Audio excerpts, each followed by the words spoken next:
सूर्यपुत्र कर्ण को कैसे मिला भगवान महादेव का पाशुपदार्थ अस्त्र। कहा जाता है पाशुपदार्थ अस्त्र सभी अस्त्रों में सबसे शक्तिशाली था।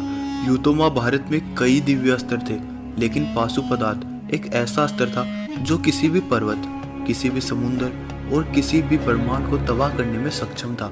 इसकी शक्ति का प्रताप महाभयानक था। कहा जाता है महादेव जब भी किसी भी असुर का वध करते तब वह इसी ही दिव्य अस्त्र का प्रयोग करते। जब महादेव ने त्रिपुरासुर नामक असुरों का वध किया था तब इसी दिव्य अस्त्र से उन्होंने एक ही वार में तीनों त्रिपुरों का वध कर दिया था। कहा जाता है महाभारत में इसके संबंध में यह कहा गया है कि यह दिव्य अस्त्र केवल अर्जुन के पास था। लेकिन क्या यह सच था कि महाभारत में केवल अर्जुन ही नहीं, महारथी कर्ण के पास भी पाशुपदार्थ अस्त्र था। लेकिन इसके संबंध में आता है कि आखिर कर्ण को कैसे मिला पाशुपदार्थ अस्त्र। तो आज इस वीडियो में हम यही जानेंगे। और यदि आप अभी चैनल पर नए हैं तो चैनल को सब्सक्राइब कर बेल आइकन को ऑन कर दें। महाभारत में कर्ण अर्जुन युद्ध के दौरान श्री कृष्ण अर्जुन से कहते हैं, हे पार्थ, महाभारत में कई वीर योद्धा है, किंतु महारथी कर्ण जैसा योद्धा कोई नहीं है। कर्ण ने अकेले ही तुम्हारे चारों भाइयों को परास्त कर दिया है। धर्मराज युधिष्ठिर को कितना बुरा घायल कर दिया। यदि कर्ण जैसा महान योद्धा इन पे किसी भी दिव्य अस्त्र, पाशुपदार्थ या अन्य अस्त्र का प्रयोग करता है तो यह चारों भाइयों का वध कर सकता है। दोस्तों, कहा जाता है इसके संबंध में स्वयं श्री कृष्ण ने कहा था, किंतु कर्ण माता कुंती को दिए गए वचन का मान रखते हैं और चारों भाइयों का वध नहीं करते।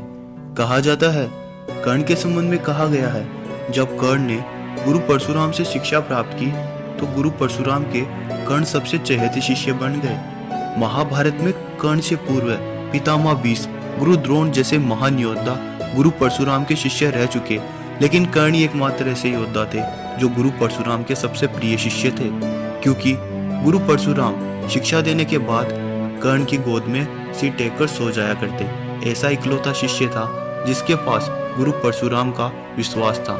और कर्ण गुरु परशुराम की हर एक परीक्षा में हर एक समय के साथ खड़े रहे। कहा जाता है दोस्तों, कर्ण ने अपने गुरु की निंद्रा भंग न होने पर अपना रक्त बहा दिया। इसके संबंध में हम सबको पता है। इसी कारण जब गुरु परशुराम को यह सब पता चलता है तब उन्होंने कर्ण को एक श्राप भी दे डाला। किंतु अपने प्रिय शिष्य को श्राप देकर गुरु परशुराम कैसे चैन से रह सकते हैं। तभी कर्ण को श्राप देने के साथ ही गुरु परशुराम ने कर्ण को एक आशीर्वाद भी दिया और कहा, हे कर्ण, तुम किसी भी युद्ध के दौरान ऊर्जा से भरपूर और सदैव उत्साहित रहोगे। तुम अपने युद्ध कौशल में सदैव प्रभावी रहोगे। दोस्तों, हम सबको पता है कर्ण को गुरु परशुराम ने श्राप देने के साथ ही महान दिव्य धनुष विजय धनुष भी प्रदान किया था। कहा जाता है गुरु परशुराम के पास कई दिव्य अस्त्र थे, क्योंकि गुरु परशुराम के गुरु कोई और नहीं, स्वयं महादेव थे। महादेव से गुरु परशुराम को अन्य सभी दिव्य अस्त्र प्राप्त हुए थे, जिनमें पाशुपदार्थ अस्त्र भी शामिल था, जिसकी शक्ति महाप्रचंड थी। और इसी प्रकार गुरु परशुराम से महारथी कर्ण को भी दिव्य अस्त्रों के साथ पाशुपदार्थ भी प्राप्त हुआ था। तो दोस्तों, आपको क्या लगता है, क्या कर्ण के पास पाशुपदार्थ अस्त्र था? कमेंट कर अपनी राय जरूर दें।